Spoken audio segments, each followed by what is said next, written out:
Let me list off the clubs that Celtic have bought players from since Rodgers arrived, right? Okay. And you can tell me if you see any obvious trends and perhaps faults here, right? PSG, Man City, Chelsea, Aberdeen, Dundee, Leipzig, St Mirren, Aston Villa, Aston Villa, Krasnodar, okay, they're an exception, West Brom, Fulham, Liverpool. Any trends there?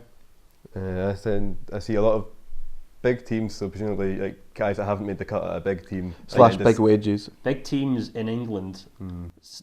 Celtic didn't become this harbour of exciting young players by buying, players from Man City or Chelsea, or players on loan, or buying them. The kind of idealistic concept of, or what Celtic like to think they are, i.e. a very smart club in the transfer window that identifies young players from, Belgium or Scandinavia or maybe France, players like that.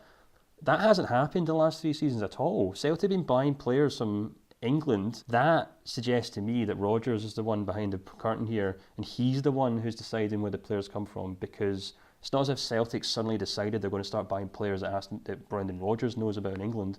But that'd be a coincidence, but I don't believe it. And that, unfortunately, also that's alarm bells for me for the next 2 or 3 weeks, because that doesn't strike me as a club that have deep roots in the kind of leagues that we mentioned, Norway, Belgium, Scandinavia, Holland, where you can get genuine value for money and they can find players who would come into this team and improve it.